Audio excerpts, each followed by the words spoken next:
Hello, money exchange కోసం person వస్తున్నాడు. Okay sir. Address షాద్ Nagar KSR colony. Meet అయ్యే place అది. లేట్ చేయకుండా త్వరగా వెళ్ళు మధు. సరే సార్. బాగా గుర్తుపెట్టుకో మధు. అక్కడ ఏదైనా తేడా జరిగితే నాకు ఎలాంటి సంబంధమూ లేదు. రిస్క్ అంతా నీదే. అలాగే సార్, నేను చూసుకుంటాను.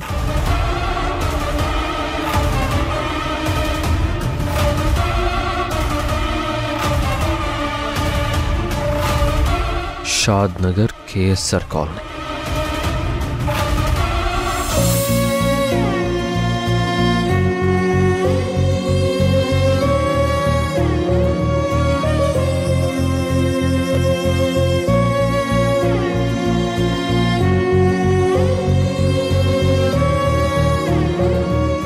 నేను ఎక్కడున్నాను?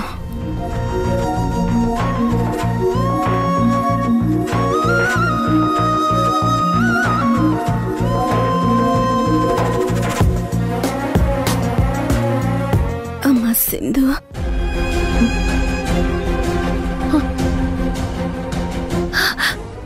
అత్తయ్య అత్తయ్య, డాక్టర్, మా అత్తయ్య స్పృహలోకి వచ్చారు. డాక్టర్,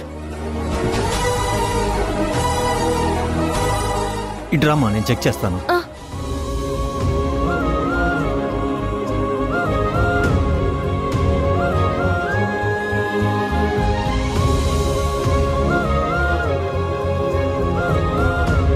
డాక్టర్ గారు, మా అత్తయ్యకి ఇప్పుడు ఎలా ఉంది? ఏం పర్వాలేదు కదా? పర్లేదమ్మా, బీపీ నార్మల్గానే ఉంది. మ్యాక్సిమం రికవరీ అయినట్టే. కాకపోతే ఈ గాయం మానే వరకు మీ అత్తయ్య గారికి రెస్ట్ చాలా అవసరం. ఎందుకంటే తలకి బలమైన గాయం తగిలింది కదా, అందుకని. Thank you doctor. మీ ఇంట్లో ఆశ్రయం ఇచ్చి మా అత్తయ్యని సేవ్ చేశారు. మీ రుణం తీర్చుకోలేను డాక్టర్.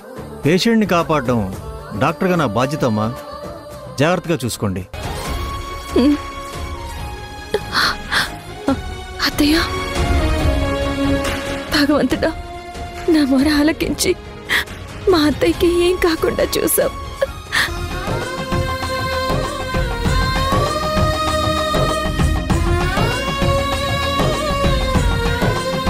ఎందుకమ్మా సింధు,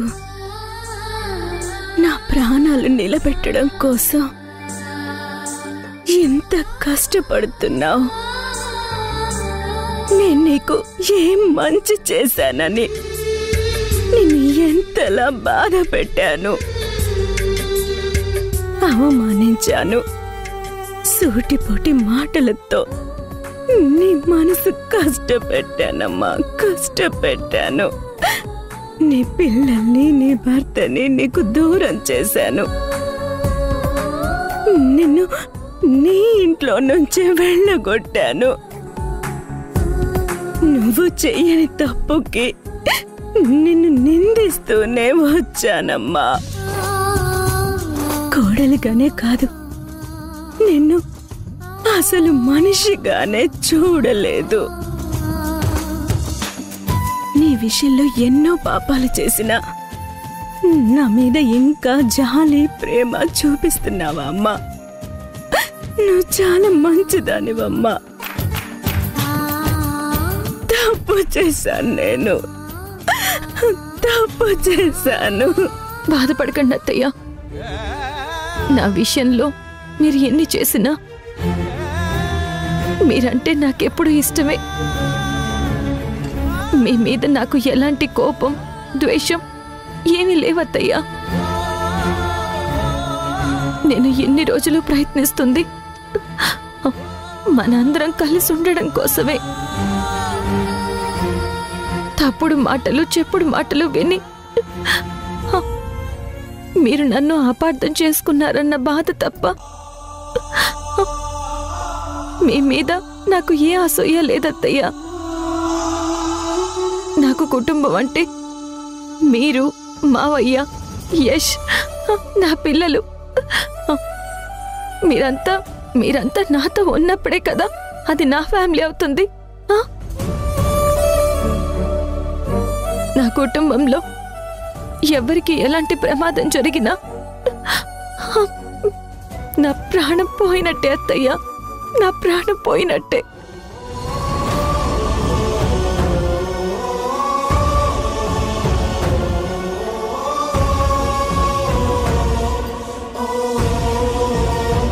బంగారం లాంటి నిన్ను ద్వేషించి పాముల విషం కక్కే ఆ మధుని తెచ్చి నా నెత్తిన పెట్టుకున్నానమ్మా. నువ్వు ఆ నీచురాలు గురించి చెబుతున్నా నీ మాట నేను లెక్క చేయనందుకు, దేవత లాంటి నిన్ను దూరం చేసుకున్నందుకు ఆ దేవుడు నాకు తగిన శాస్తి చేశాడమ్మా. నాకు ఇలాగే కావాలమ్మా, నాకు ఇలాగే అత్తయ్య, అదేం కాదత్తయ్య. తేజ సంతోషంగా ఉండాలని ఆ మధు ఎవరు ఏంటి అని చూడకుండా, తన గురించి తెలుసుకోకుండా పెద్ద కోడలుగా ఇంట్లో మీరు తనకి స్థానం ఇచ్చారు. అది మీ మంచితనం అత్తయ్య. మీలాంటి మంచి అత్తయ్యని దూరం చేసుకున్నందుకు ఆ మధు బాధపడాలి, మీరు కాదత్తయ్య, మీరు కాదు. అయినా మనం ఇప్పుడు ఆలోచించాల్సింది జరిగిపోయిన వాటి గురించి కాదత్తయ్యా, జరగాల్సిన దాని గురించి.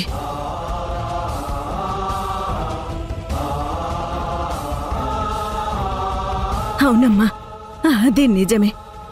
వెళ్దాం పద, పదమ్మా. అయ్యో అత్తయ్య, ఎక్కడికి ఎక్కడికత్తయ్యా? యష్ దగ్గరకమ్మా. వాడికి జరిగిందంతా చెప్పాలి. మీరిద్దరూ విడిపోవడానికి కారణం నేనే అని వాడికి తెలియాలమ్మా. ఇప్పుడు నేనే మిమ్మల్ని కలపాలమ్మా. వెళ్దాం పదమ్మా. అయ్యో అత్తయ్య, అత్తయ్య వద్దత్తయ్య, వద్దు.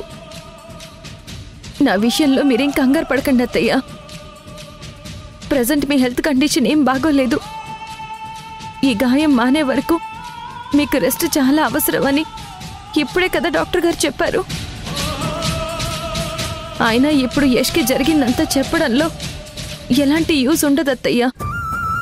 మనం యష్కి నిజాలు చెప్పి యష్ మారిపోయి వాళ్ళ వదినికి ఎగనెస్ట్గా అయితే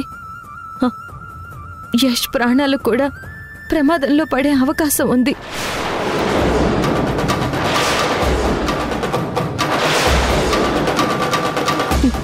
మిమ్మల్నే వదిలిపెట్టలేదు ఆ మధు. ఇంకా యష్ని వదిలేస్తుందా చెప్పండి?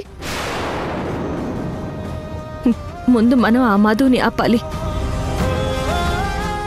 మన దగ్గరున్న ఒక కీలకమైన ఎవిడెన్స్ ఆ స్వాతి ఫోన్. ఇప్పుడు ఆ ఫోన్ కూడా దాని చేతుల్లోనే ఉంది. ఇక యష్ నిజం తెలుసుకోవడం అంటారా? మీరో లేక ఇంకెవరో చెప్తే అది నమ్మేసి నేను ఏ తప్పు చేయలేదని నన్ను దగ్గరికి తీసుకోవచ్చు, మళ్ళీ భార్యగా ఒప్పుకోవచ్చు. కానీ రేపు ఇంకెవరో వచ్చి నేను మంచిదాన్ని కాదు అని చెప్తే మీ అబ్బాయి నమ్మడని గ్యారంటీ ఉందా అత్తయ్య? మీరు నా గురించి తెలుసుకున్నట్టే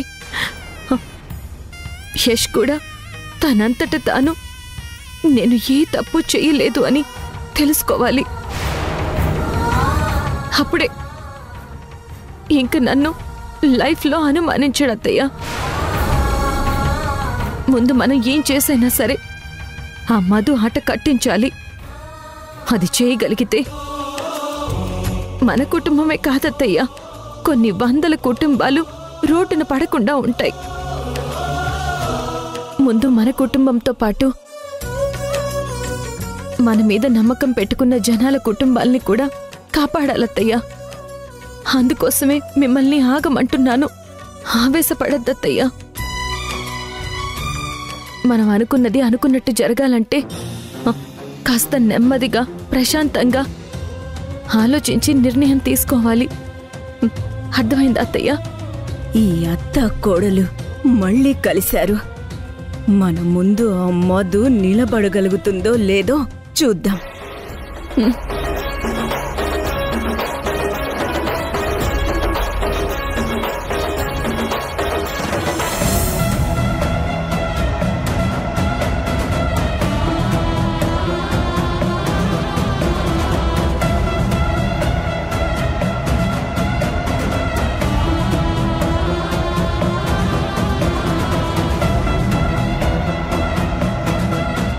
ఎన్నో సంవత్సరాల నా కల ఈ రోజు నెరవేరబోతుంది. ఇంకా వీళ్ళు రాలేదేంటి? వదినా, ఇప్పటి వరకు నన్ను నమ్మించి దెబ్బ కొట్టావు. నేను నీ దారిలోకి వచ్చి నువ్వు కోలుకోలేని దెబ్బ కొడతాను, చూస్తూ ఉండు. దానికి తగ్గ ప్లానింగ్ అంతా చేశాను వదినా. ఆయే సాబ్, ఆయే.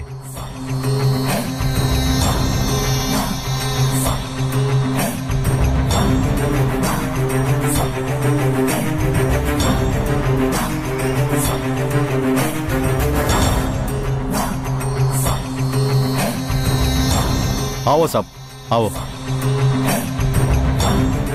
ఈయనే మా బాసమ్మ.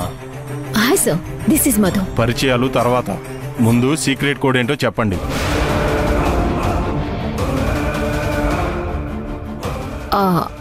అది 0191.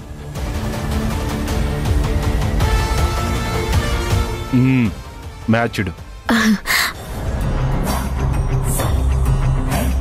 की लेके आ रहे? తెచ్చాను సార్.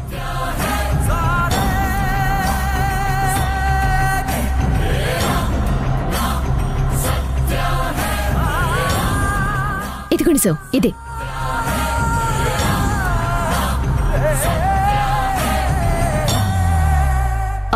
లాకర్ ఎక్కడుందంటే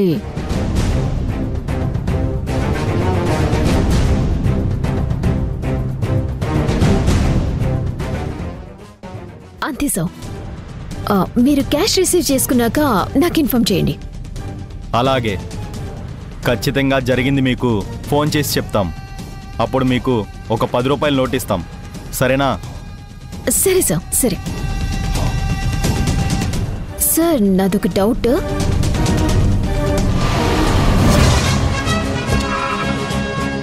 కానిస్టేబుల్స్ రండి, రండియా.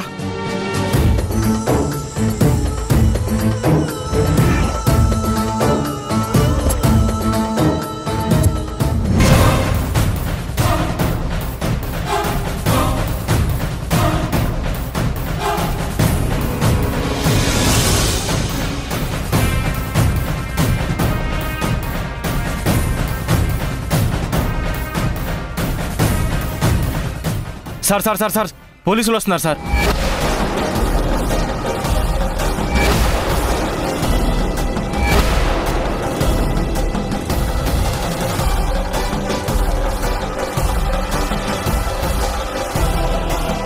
पुलिस कैसे आ रहे हैं? मुझे को नहीं पता है सर. सर चलो सर. चलो.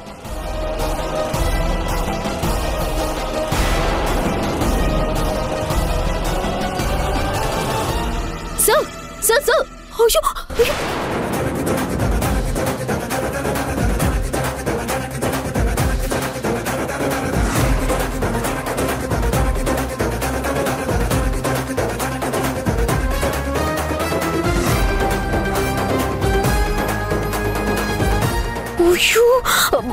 హే, ఆగో ఆగో. కానిస్టేబుల్స్, వాళ్ళని పట్టుకోండి. అలాగే సార్.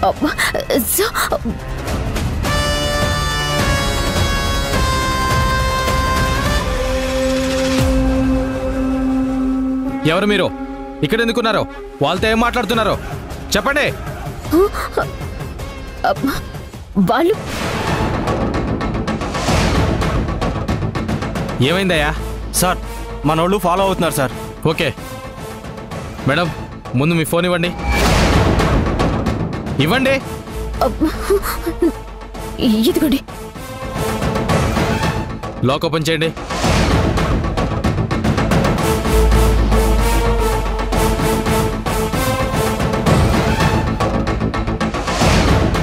ఈ నంబర్ నుంచి మీకు కాల్ వచ్చింది. ఏం మాట్లాడారు వాళ్ళతో? మీకు వాళ్ళకి ఏంటి సంబంధం? మీ నెంబర్ వాళ్ళకి ఎలా తెలిసిందే? అసలు ఇక్కడ ఏం జరుగుతుందో నాకేం అర్థం కావడం లేదు సార్. ఇక్కడ ఏవో ఇల్లీగల్ యాక్టివిటీస్ జరుగుతున్నాయని మాకు ఇన్ఫర్మేషన్ వచ్చింది. అయ్యో మీరు హవాలా చేస్తున్నారా? అయ్యో అలాంటిదే లేదు సార్. నిజంగా నాకే పాపం తెలియదు సార్. మరి ఇక్కడికి వచ్చి వాళ్ళెందుకు కలిశారు? అంటే అది సార్ వాళ్ళు మా అత్తయ్య కనిపించట్లేదు. వీళ్ళు ఫోన్ చేసి మా అత్తయ్య ఇక్కడే ఉందని చెప్తే వచ్చాను. అంతకు మించి ఏం లేదు సార్. వాళ్ళందరినీ నేను ఫస్ట్ టైం చూస్తున్నాను సార్. వాళ్ళకి నాకు ఏ సంబంధం లేదు. లేదో ఏదో నాకు డౌట్గా ఉంది. కానిస్టేబుల్స్ సార్ ఈవిడ్ని బండి ఎక్కించండి. అలాగే sir. Sir sir sir madam పదండి మేడం. పదండి మేడం. పదండి. పదండి మేడం. తెలీదు సార్. Please sir. ఇక్కడ కాదు, ఏదైనా ఉంటే స్టేషన్కి వెళ్ళాక మాట్లాడుకుందాం. కానిస్టేబుల్స్ తీసుకురండి. పదండి మేడం. అది కాదు సార్. రండి మేడం. పదండి మేడం.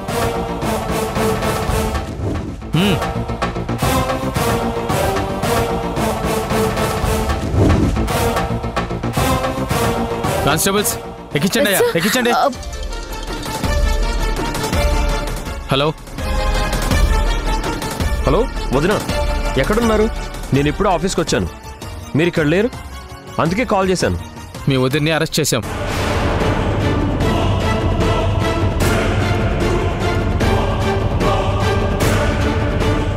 అయ్యో, మా వదిన్ని అరెస్ట్ చేయడం ఏంటి సార్? ఇల్లీగల్ యాక్టివిటీ చేస్తుంటే మీ వదిన్ని రెడ్ హ్యాండెడ్గా పట్టుకున్నాం. అయ్యో లేదు సార్, మా వదిన అలాంటిది కాదు సార్. ప్లీజ్ సార్ వదిలేండి సార్. మీరేం మాట్లాడాలనుకున్నా షాద్ నగర్ పోలీస్ స్టేషన్కి వచ్చి మాట్లాడండి. ఎక్కించండి అయ్యా. పదండి మేడం. ఎక్కించండి.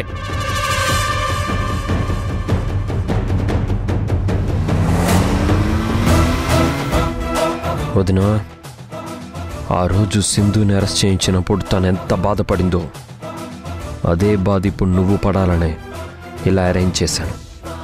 చెప్తాను నీ సంగతి.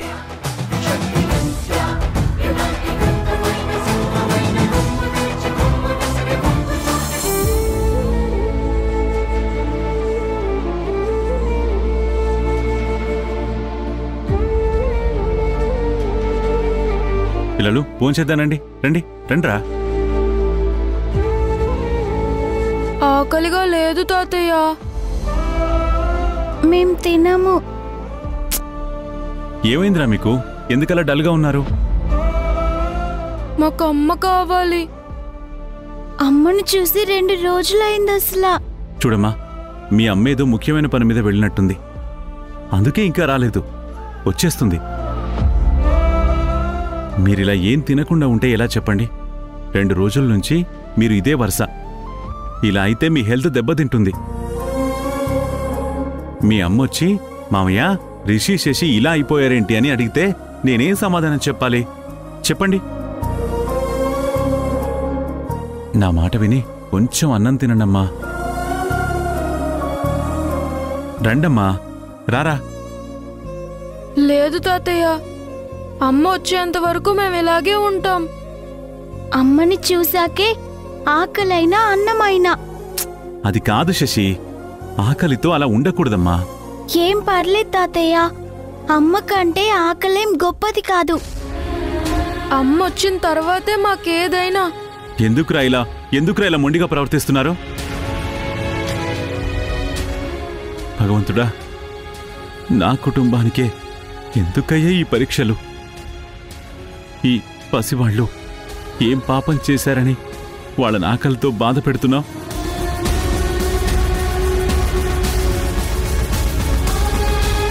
మావయ్య,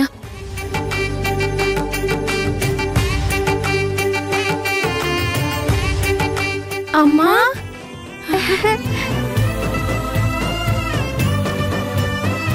ఇన్ని రోజులు ఏమైపోయావమ్మా? మమ్మల్ని వదిలేసి ఎక్కడికి వెళ్ళిపోయావమ్మా? నీకేమైందో అని మేము ఎంత భయపడ్డామో అసలు. నాకేం కాలేదమ్మా, నేను బాగానే ఉన్నాను. మీరేం బాధపడకండి, నేను వచ్చేసాను కదా. సిద్ధార్థ్ వచ్చి నువ్వు కనిపించట్లేదని చెప్పిన దగ్గర నుంచి నాకు కాళ్ళు చేతులు ఆడడం లేదమ్మా. అసలు ఈ 2 రోజులు నువ్వు ఎక్కడికి వెళ్ళావమ్మా? ఏం జరిగింది? కనీసం నాతో కాని పిల్లలతో కాని ఒక్క మాట కూడా చెప్పకుండా అలా ఇలా వెళ్ళిపోయావమ్మా? అత్తయ్యని విడిపించాలని వెళ్ళాను మావయ్య. ఆ మధు అత్తయ్యని బంధించింది.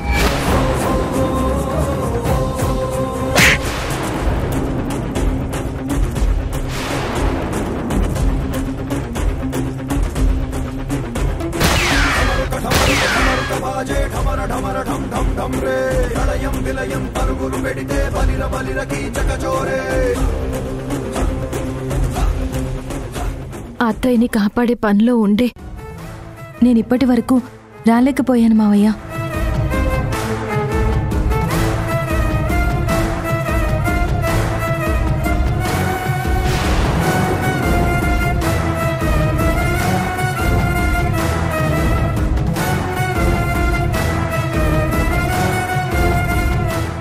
మహారాణిలా బ్రతికిన నా దాముకి ఇప్పుడు ఇలాంటి పరిస్థితి రావడం ఏంటి?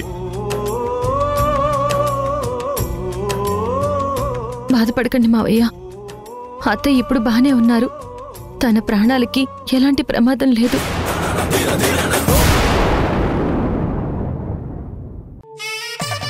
దాము, చంద్ర,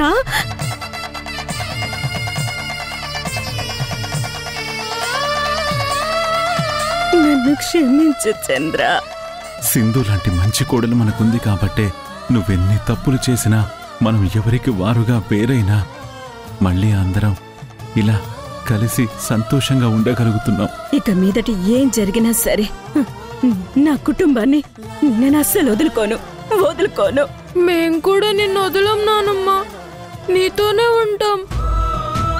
అవును నానమ్మ, ఇక నుంచి నీతోనే కలిసి ఉంటాం అసలా.